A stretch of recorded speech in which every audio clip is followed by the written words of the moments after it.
China has just delivered a blow that Washington never saw coming. Beijing has instructed all domestic companies to immediately halt the purchase of chips made in the United States. Overnight, the supply of American semiconductors feeding China's enormous tech ecosystem has been cut off, and the first shockwaves are already rippling across global markets. Scott Bessent, Wall Street's investment prodigy turned U.S. Treasury Secretary, is said to be scrambling behind the scenes. Trump believed he had devised a brilliant maneuver. By loosening export restrictions, he allowed Nvidia to sell its new H20 chips to China, assuming Beijing would rush to buy them. To Washington, it looked like a neat victory. China receives advanced processors, U.S. companies make billions, and the Treasury collects a 15% tax on every transaction. In Trump's eyes, it was supposed to be effortless profit, technology, influence, and cash, all bundled into one move. But Beijing didn't just say no. They shut the door and locked it. Xi Jinping's administration told Chinese firms to pull their orders not only from Nvidia, but also from AMD, cutting two of America's largest chip suppliers out of China in one decisive action. Soon after, new rules banned U.S. chips from any project connected to the government. The message could not be clearer. China refuses to operate under Washington's terms anymore. This isn't a debate about whether the H20 chip is strong enough or whether American processors still lead the industry. It's about asserting control.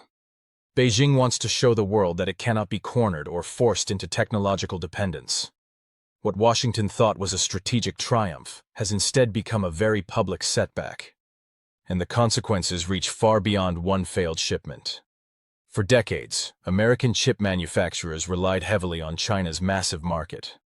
Without Chinese buyers, their long-term revenue projections and global influence are suddenly at risk.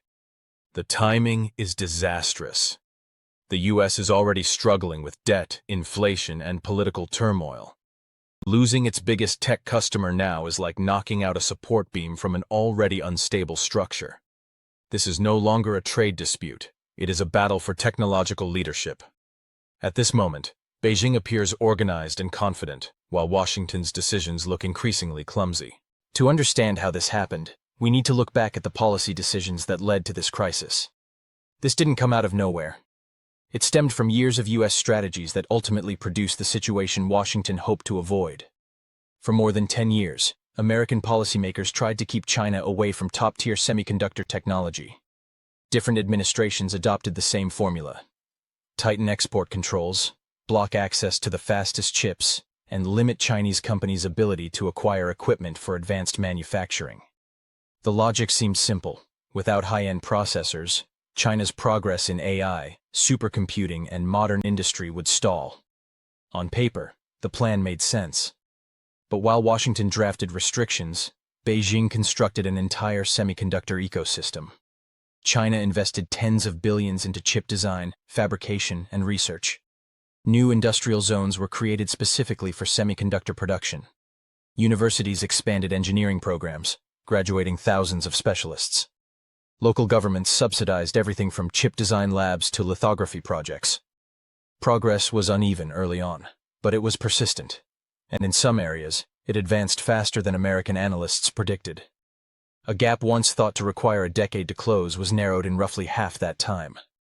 This should have been a warning sign, but Washington assumed China would stay dependent for much longer. Then Trump launched his trade war, and China's push for independence surged into overdrive. Tariffs, sanctions, and new technology restrictions came one after another. Washington expected Beijing to be weakened. Instead, China treated the pressure as a national mission. Being cut off became motivation. Supply chains were redesigned. Investment exploded across the sector. What had once been a long-term ambition became an urgent, unified objective. Eventually, Washington realized its own corporations were taking the hit. Nvidia, Intel, Qualcomm, all were losing billions as Chinese orders disappeared. So Trump tried a new angle. Nvidia's H20 chip, modified to comply with export rules, was marketed as a compromise. And by attaching a 15% tax, Trump sold the plan as a clever way to generate revenue for the U.S. government. In theory, China would get usable hardware, American businesses would regain their biggest clients, and the Treasury would pocket huge sums. But Beijing refused to play along. Government agencies quietly instructed firms to cancel their orders for American chips altogether. The timing was intentional. By then, China had introduced its own high-performance AI platforms, such as DeepSeek, which shocked the global tech community by matching Western capabilities without relying on US processors. Its release confirmed what Washington hoped wasn't true. China no longer needed to wait for American hardware to catch up. And the H20 wasn't even a fully capable product. It was an intentionally weakened version created to satisfy export limits. From China's perspective, Washington was asking them to pay more for inferior technology, all while accepting a mandatory US tax. That didn't look like cooperation. It looked like dependence with a surcharge. So Beijing made its choice. They halted purchases of US chips and turned it into a public demonstration of confidence and autonomy. The message to Washington is unmistakable. China's technological future will not be built on American processors. China's latest move sent a message not just to the US, but to the entire world. It doesn't need anyone to survive. When we talk about how much the United States depends on China in the technology sector, we're not referring to a side business or a small revenue channel. We're talking about one of the largest consumer markets and industrial supply chains on the planet. So significant that losing access to it can rattle the financial foundations of major corporations. Look at Apple, for example. China has acted both as one of its most important customer bases and as the heart of its production network. In 2023, nearly 1/5 of Apple's entire global earnings came from Greater China, almost 19%.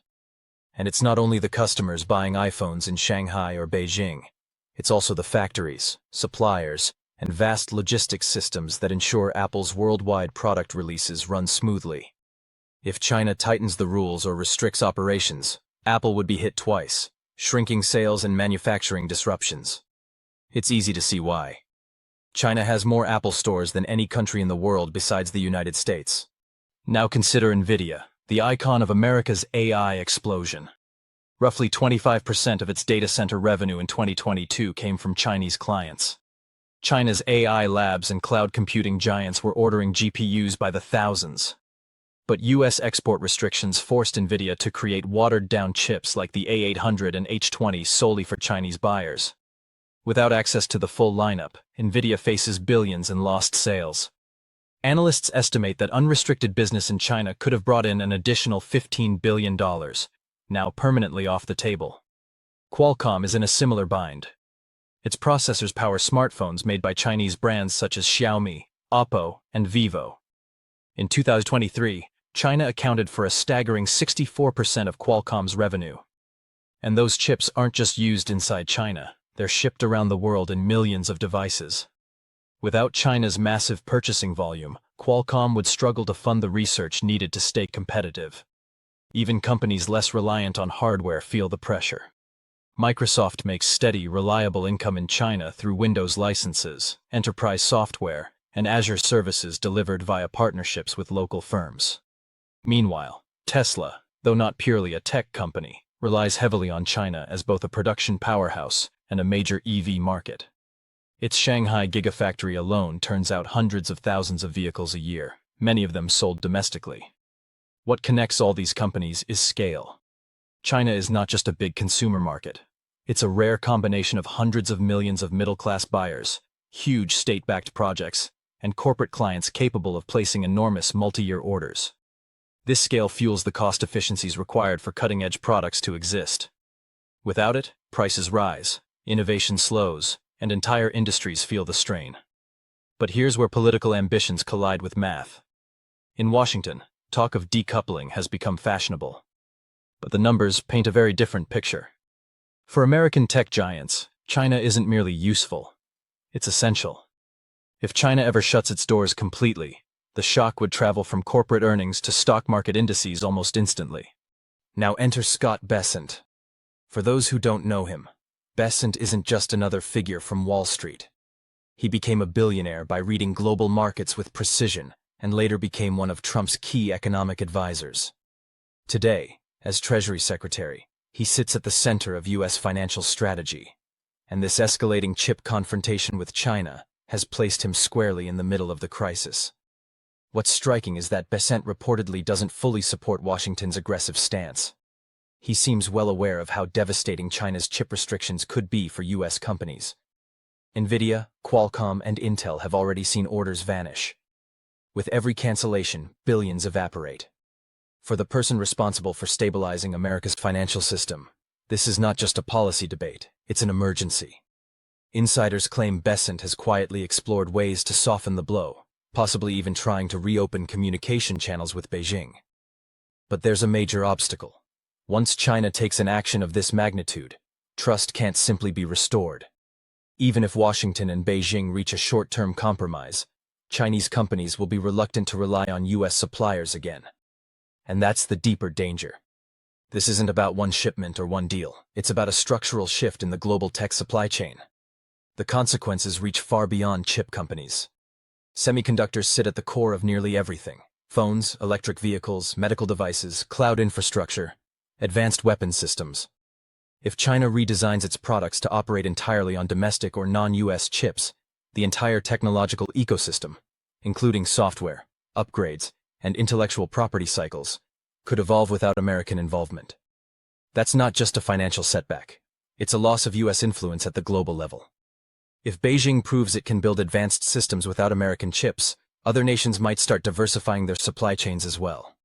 Every move away from US suppliers widens the space for China's tech giants to grow. And with each shift in global demand, America's dominance slips a little further. Back in the United States, manufacturers are beginning to realize how deeply this conflict affects them.